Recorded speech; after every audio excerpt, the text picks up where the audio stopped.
That was the craziest thing I've ever done, and I'm about to walk down a tunnel with these people. I hope this is safe. In a previous video, I took the cheapest flight in the world for £4.99 and I ended up in Prague in the Czech Republic. But now it was time to move on.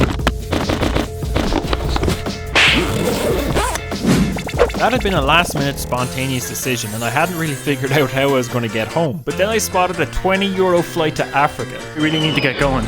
Plus, who knows what kind of extra paperwork you might have to do for a flight to Africa. No, Connor, don't hide your mistakes. Go back and show them the dumb thing you did. Oh, thank God. Thank you so much. Oh my God. Oh, I just did the most stupid thing ever. I left my bag in the Uber. I was walking through the airport and I realized everything felt a little bit lighter than normal. My bag with all my valuables in it, my laptop, everything from my camera, my passport, my wallet. That legend of an Uber driver was still out here waiting to give me my bag. What a nice guy. He just saved me from ruining my trip. That was one of the dumbest things I've ever done. As you can tell, Africa is a popular destination this time of year. I was looking for a flight back home to Ireland and I was trying to figure out how to do it when I was scrolling down my feed, showing Conor, and I saw a €20 trip to Africa. Now, who could turn down a €20 trip to Africa? I've never been, I've never made plans to go, so I have no idea what to expect. Do I need vaccinations? Do I need to do a bunch of paperwork? Do I need to do a bunch of stuff like that? Who knows? But probably not a good idea, but we're going to figure it out as a solo traveler to Africa by ourselves. What could go wrong? As I said, adventure is born in spontaneity, so I will see you guys in Africa. Thank you. Met these guys on the plane are giving me all the tips about Marrakech. This is our other friends. Yeah. You're becoming famous. Just take your time. So I just met Jan on the plane. He's from Prague, works in the gallery. So if you've seen my previous video where I'm in Prague, I was telling him about the art gallery we went to with all the strange, interesting sculptures. He knows the artist personally. She's super young star. What a weird coincidence. The key to overcoming your fear of speaking in front of the camera is to just do it in front of the whole plane so that everyone can see you. Welcome to Africa! We just filled out the paperwork. Time to go through security and hopefully not get any issues. Are you a YouTuber? Hi. What's up? Camera. Turn it off. Just through customs and security. Africa don't look too bad. The place looks absolutely stunning. Very sunny coming from very cold Prague. I couldn't film anymore during the airport because the customs security guy really gave me a hard time about having my camera out. He was even asking me if I'm a journalist, how it's not allowed. Jesus, it felt really scary for a moment. I tried to get a SIM card so I actually had internet while I'm here, but my phone wouldn't take the SIM card, so we're on our own in regards to that. Guys, if you're ever coming to Africa on a $20 flight, do a little bit more research and planning than I have. Here's your tip. We're going for the bus. We could get a taxi, but it's more expensive. Plus, this is what the locals recommend, so screw it. Here we go. Now, a lot of people suggested I should stay in a hotel, but I didn't have a lot of money and I wanted a more local experience, so I decided to go with an Airbnb. The guy's text messages were very broken English and I couldn't really understand what he was saying, but we were supposed to meet in a place called Jemaa el-Fnaa, which is the biggest market in Morocco. So that's where we're going to head to and we're going to try and find our Airbnb host. Let's go! The adventure starts. This place is insanely busy. There's so many people here. It's exciting, to be honest. I'm pumped. Let's go explore it. Look where we are. Look at this square. This is, I think, the famous Jemaa el-Fnaa square. I'm probably butchering the pronunciation of that, but I'm sorry. I'm a little bit rusty on my Arabic. I'm somehow supposed to meet my Airbnb host here. Still got my suitcase, and we're gonna go try navigate our way through this. This place is crazier than I even expected. All right, lads, I just fell for my first mistake of the trip. I took a video of that guy playing with the chicken on their head and instantly 4 guys who walk around beside them who are serious looking guys where if you take a picture they force you to pay. I'm standing here with my suitcase only moments off the plane and I'm surrounded by guys speaking Arabic to me telling me that I have to pay. I'd like to say that I just stood my ground and acted tough, but I ended up paying. I had 1 coin in my pocket, so he took that. I felt like such a little... Oh, that guy scared me on his scooter. Decided this early in the trip I'll just pay him a coin.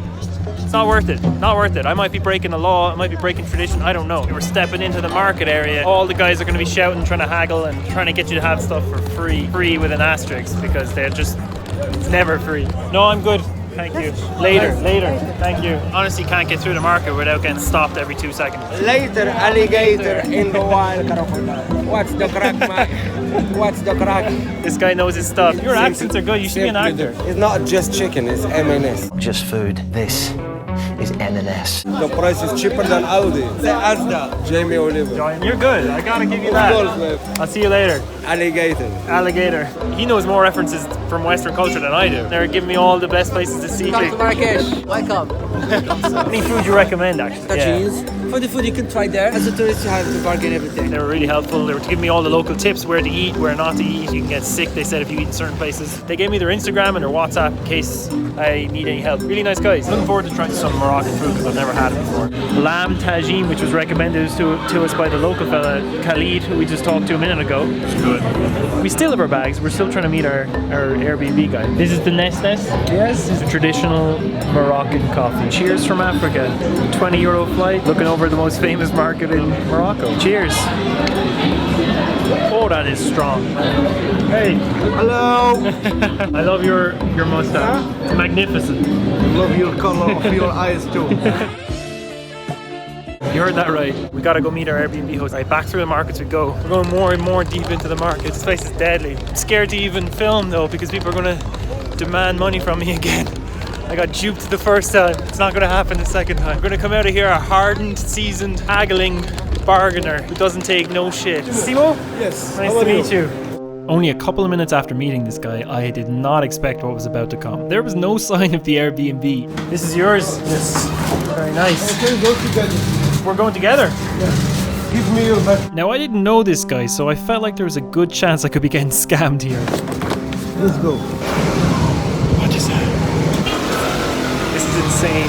Before I knew it, we were taking a moped through the market. We were literally driving the moped in through stores to take shortcuts, like in the front door and out the back door into small alleyways out the back. We drove down over 100 small back streets and I had no idea where we were. If this was a scam, I was completely screwed because I could easily just get pushed off this moped and he'd have all my bags and I wouldn't have a clue where we were. I mean, there were no tourists down here anymore. I was the only guy who wasn't a local. But at this point I was in too deep, so I had to just continue with the adventure and see where it took me. This is Simo. Yes. Woo! Welcome in Marrakech. This is funny. I wasn't expecting this. Don't lost. We just hit over a guy in the market's bucket of oranges. I think the guy wasn't very happy. After 15 minutes and 100 back streets later, I had no idea where I was. That was the craziest thing I've ever done.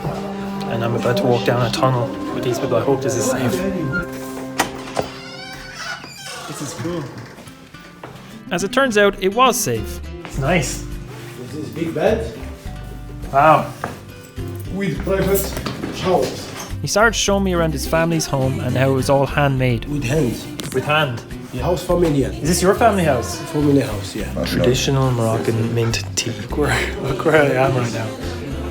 This guy's really nice, but I was kind of worried on the moped. I had no idea where we went. We went down about 100 tiny small streets through winding little blankets were hanging down. There was no tourists anymore, so we're in the deep end now, boys. We're in the deep end now.